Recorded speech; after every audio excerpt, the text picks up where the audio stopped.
ഒരു short down jacket എങ്ങനെ മടക്കാം? Seasonal സ്റ്റോറേജിനോ അവധിക്കാലത്ത് വീട്ടിലേക്കുള്ള യാത്രക്കോ ഇത് മികച്ചതാണ്. ധാരാളം സ്ഥലം ലാഭിക്കുന്നു. 4 ഘട്ടങ്ങളിലൂടെ ഷർട്ട് മടക്കുന്ന രീതി. കോളറിന് കേടുപാടുകൾ സംഭവിക്കില്ല.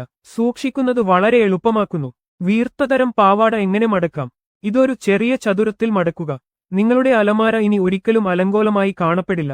തെർമൽ അടിവസ്ത്ര സെറ്റുകൾ എങ്ങനെ മടക്കാം? മുകളിലത്തെയും താഴത്തെയും ഭാഗം ഒരുമിച്ച് വെക്കുക. ഒരു സമയം ഒരു സെറ്റ് എടുക്കാം. വളരെ സൗകര്യപ്രദം. ഒരു ക്രൂനെക്ക് സ്വെറ്റ്ഷർട്ട് എങ്ങനെ മടക്കാം? വൃത്തിയുള്ളതും എളുപ്പത്തിൽ അഴിഞ്ഞു പോകാത്തതുമാണ്. പുറത്തുപോകുമ്പോൾ പാക്ക് ചെയ്യാൻ എളുപ്പമാണ്. സ്വെറ്ററുകൾ മടക്കാനുള്ള മടിയന്മാരുടെ വഴി. ഇനി നിങ്ങൾക്ക് ധാരാളം സ്വെറ്ററുകൾ ഉള്ളതിനെക്കുറിച്ച് വിഷമിക്കേണ്ടിവരില്ല. നിങ്ങൾ കോട്ടുകൾ ധരിക്കാത്തപ്പോൾ ഇതുപോലെ മടക്കിവെക്കുക. ലളിതവും വൃത്തിയുള്ളതും ചുളിവുകൾ കുറയ്ക്കാൻ സഹായിക്കുന്നു. യാത്രക്കോ ബിസിനസ് യാത്രകൾക്കോ വസ്ത്രങ്ങൾ പാക്ക് ചെയ്യുന്ന വിധം. മുഴുവൻ വസ്ത്രങ്ങളും ഇതുപോലെ ഒരുമിച്ച് പാക്ക് ചെയ്യുക. ഒരു ദിവസത്തേക്ക് ഒരു സെറ്റ്. ഇത് ധാരാളം സ്ഥലം ലാഭിക്കുന്നു. കൂടുതൽ ഓർഗനൈസിംഗ്, സ്റ്റോറേജ് ഹാക്ക്